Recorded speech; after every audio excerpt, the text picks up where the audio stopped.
Ele pode não ter sido o primeiro super-herói da Hanna-Barbera, mas dentro do universo HB é o mais antigo. O primeiro super-herói do mundo.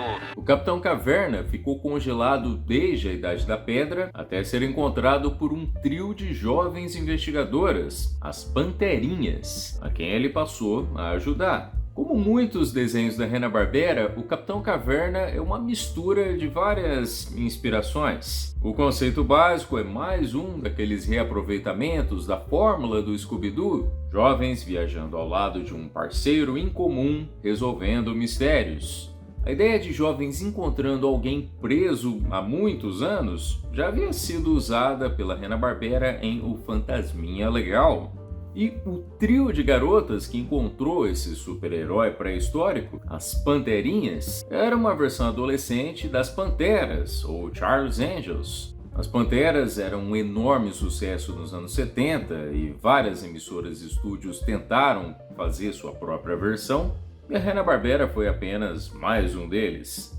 No original, elas eram as Teen Angels. No Brasil, Capitão Caverna e as Panterinhas teve 2 dublagens, e em cada uma delas as garotas receberam novos nomes. Tef, na primeira dublagem feita pela Herbert Richards, chamava-se Gilda, e virou Sabrina na versão da Cinevídeo. Sabrina! A aparência dela era baseada na Farrah Fawcett, das Panteras. Ela arquitetava planos para capturar os acusados e flertava com o Capitão Caverna quando era preciso convencê-lo a participar de situações perigosas. Brenda era Nelly na primeira dublagem e Kelly na segunda. Kelly! Ela era o equivalente ao Salsicha nessa turma, mas parecia ser ainda mais medrosa. Das 3, ela é a única que nunca é mostrada dirigindo a van. Didi, na primeira dublagem, tinha o nome de Sabina, mas na versão da Cinevídeo, ela recebeu o nome original de sua colega, Brenda. Ela era a mais séria e inteligente da turma. Geralmente, os mistérios eram resolvidos por ela. O Capitão Caverna é o segundo super-herói da Hanna-Barbera a usar uma clava especial. O primeiro foi o White Thor. A clava do Capitão Caverna era como um grande canivete suíço, com uma ponta que se abre para revelar múltiplas funções, que usavam o mesmo tipo de tecnologia pré-histórica dos Flintstones.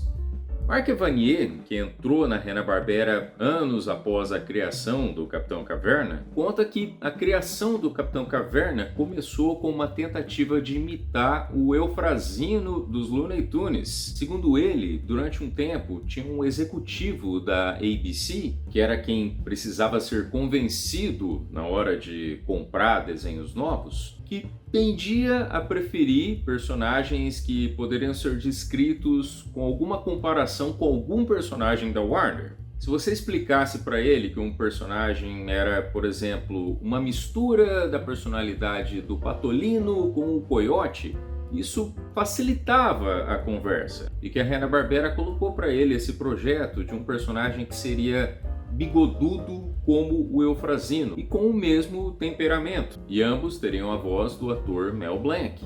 E daí, durante o desenvolvimento, ele foi sendo redesenhado com um bigode cada vez maior, até que chegou num ponto em que ele era um monte de pelos. E isso teria chegado no Capitão Caverna que conhecemos hoje.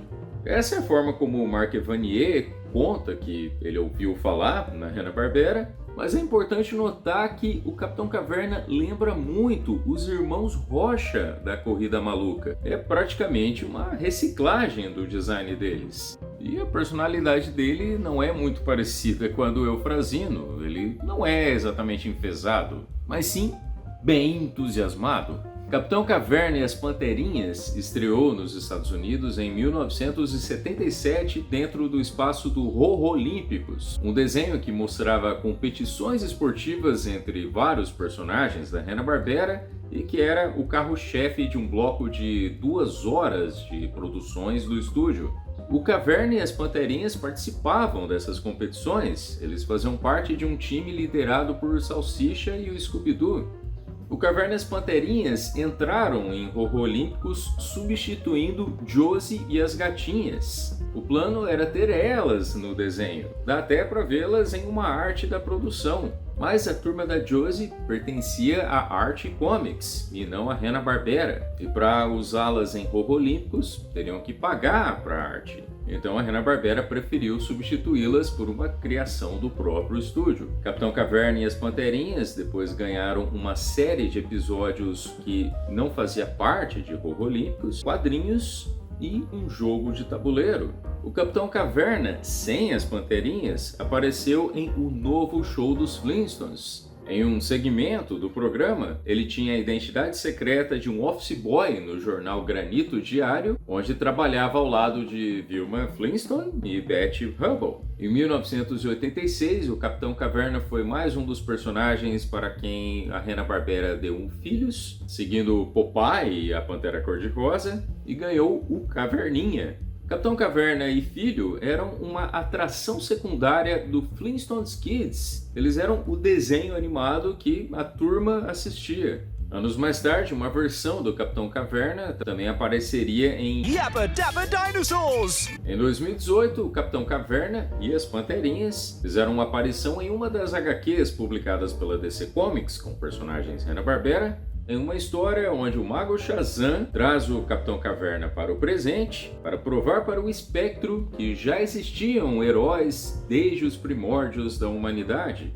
Didi, ou Sabina, ou Brenda, teve um destaque no filme Scooby, como assistente do Falcão Azul. E o Capitão Caverna também fez uma aparição. Nessa versão, ele é parte de uma sociedade pré-histórica no presente. E versões do Capitão Caverna, das Panterinhas e do Caverninha aparecem em Jellystone. Em 2002, após o sucesso do filme live action do Scooby-Doo, a Hanna-Barbera ofereceu para o roteirista James Gunn vários projetos de filmes live action de seus personagens. Entre eles estava um do Capitão Caverna, mas nada saiu disso. Para você, qual desenho da Hanna-Barbera falta ganhar vídeo aqui no canal Freck? Deixa aí nos comentários e ativa o sininho para ser avisado dos novos vídeos. Um abraço e até uma próxima.